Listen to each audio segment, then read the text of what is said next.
Hey, welcome back to Album Club. I'm Bob Santelli. You know, last week we were talking about Amy Winehouse's album Back to Black, and hopefully, like I did, hopefully you spent a few hours this past week going through that album again and thinking about not only the quality of the album and the songs on it, but also Amy Winehouse in general as a great UK female R&B slash soul singer. And you know, I was trying to think back as to where Amy might fit in with some of the other great soul singers, British soul singers. Certainly, America has more than its share. Starting with Aretha Franklin and Whitney Houston, and just so many more with Billie Holiday, Sarah Vaughan, Ella Fitzgerald, on and on and on. But there's not that many that come out of England. At least that's what I thought. And then I went back and I started to research a little bit. I went back to the time of Dusty Springfield. And then I found Kate Bush. And then I listened to, well, certainly you have to listen to Leona Lewis and Adele. I listened to Annie Lennox. I made a list here. Oh, Sade, another great singer with a unique voice, much like Amy's, or unique like Amy's, I should say. England has its share of singers, powerful singers that emit emotion and intensity and power and authenticity. But when I put Amy Winehouse in that category, for me, she goes way up on that list, almost to the top. And the reason why I say that, and perhaps you you would agree with me if you've listened to Back to Black a few times this past week, as I asked you to do last week. She has a voice that to me is strikingly honest, right? Just there's no preconceived notions. There's no phoniness. What you see, what you hear, what you get is just unabashed honesty. And sometimes that honesty is almost too honest. When I think of a song like Rehab, for instance, which was a hit, but an uncomfortable hit, at least for me, you know, knowing what we know now about Amy Winehouse and how she fell victim to her demons and basically becomes a tragic figure at age 27. Rehab is a very revealing song, a very honest song. And when I listen to that, it makes me uncomfortable in a way due to its theme and its lyrics. But when I listen to the texture and tone of Amy's voice and her ability to just speak very bluntly or sing very bluntly, it's a powerful thing, and it's not something that every singer can do. You have to have that kind of quality if you're singing from the heart and from the soul, as she does, and she bears it all. I don't know if that song is the best song on the album. You know, I made a list, as you probably did. I picked four. I think we talked about these last week. Certainly me, Mr. Jones, You Know I'm No Good, Rehab, we said, and of course, the title track, Back to Black, are all, for me, standout songs. I had the opportunity a few weeks ago to contact Cat Gourlay, who was a friend, very close friend of Amy's, and someone who lived with her and went out at night with her, basically saw Amy from a whole different point of view than certainly her fans and critics did. I also asked her about some of her favorite songs. What songs to her stood out the most on Back to Black? And here's what she had to say about that. If I could pick a favorite song, like favorite all-time song from the album, which is no mean feat, and I'd probably go as far as to say actually it's my favorite song of all that Amy wrote, would be Love Is a Losing Game. I've got really just clear memories of her when she first started putting that together and hearing that played by her the first time, and it had a really, like, profound is a bit of a naff bit of a, like, I'm being so highbrow, but it really did have a profound effect on me, that song. And I remember certain instances it being played and just watching other people experience it for the first time as well.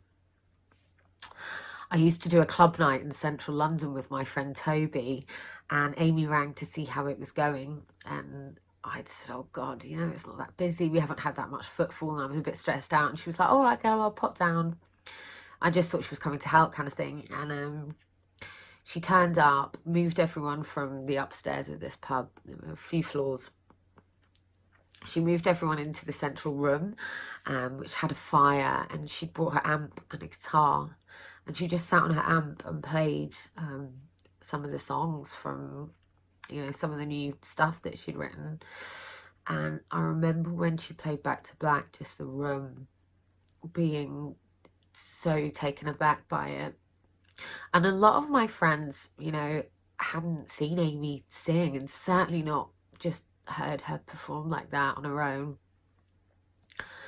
And yeah, it was a really beautiful evening and moment. Me and Mr. Jones, or Fuckery as it was originally called, is one of my favourite songs. I think it was one of the first ones that I remember hearing bits from, and it's so indicative of the different style on that album as well.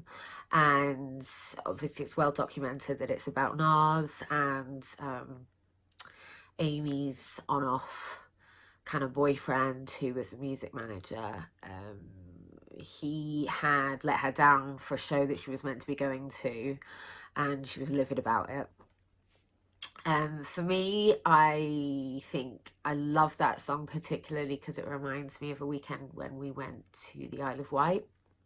Amy was playing in the afternoon, and it was the same weekend that she played with the Stones. And I remember thinking that was quite nuts, even though we never really would have talked about something like that because we would have found it a bit awkward. But it was an amazing show. It's one of the best ones that I can remember. It was a glorious day. She came out onto the stage with her arms out like she was flying onto the stage. We were both in a great mood, and everyone was dancing. And yeah, I just got some really good, happy memories of that song as well, apart from it being an amazing song in its own right. You Know I'm No Good is lyrically a really interesting song. One of my favourite lines is run out to meet your chips and pissa, which might not mean that much to anyone unless you're partial to a doner kebab or you've been to Woody's Grill in Camden. Addicted is the bonus track on Back to Black and is about our mutual friend that introduced us initially. His boyfriend used to come over and smoke all of Amy's weed, and understandably she wasn't that thrilled about it.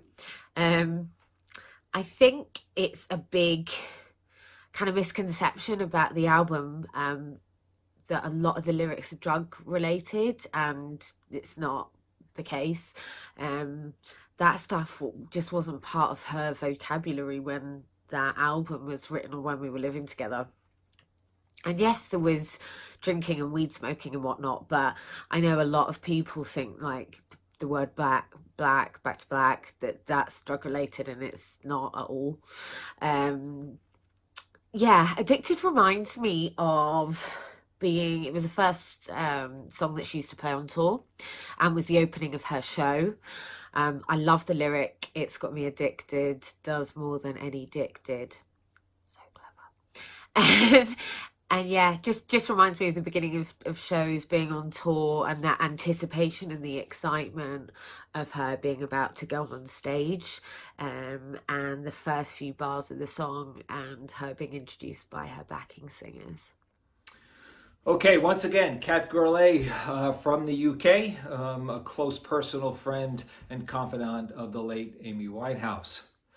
So, all right, Back to Black. Where does it stand in the overall scheme of things? Maybe one of the top 5, top 10 albums of the last 20 years, certainly coming out of the UK, certainly by a female vocalist. I like Florence and the Machine. I should have mentioned her before as well. Florence Welch, of course, but Amy Winehouse to me is the embodiment of rawness, emotional intensity, soul sanctifying sounds that come straight from the heart. So with that said, I'll leave you to Back in Black, and hopefully you'll get to enjoy just a little bit more with some of the insight that both myself and Kat have supplied for you today. And you can go back and enjoy the album and maybe hear it a little differently than you did, say, before Album Club. So with that said, I'm going to sign off. But before I do, I'd love to have you come back next week when we discuss a 60s album, one of my favorites from Bob Dylan, 1965's Bringing It All Back Home. So until then, happy listening.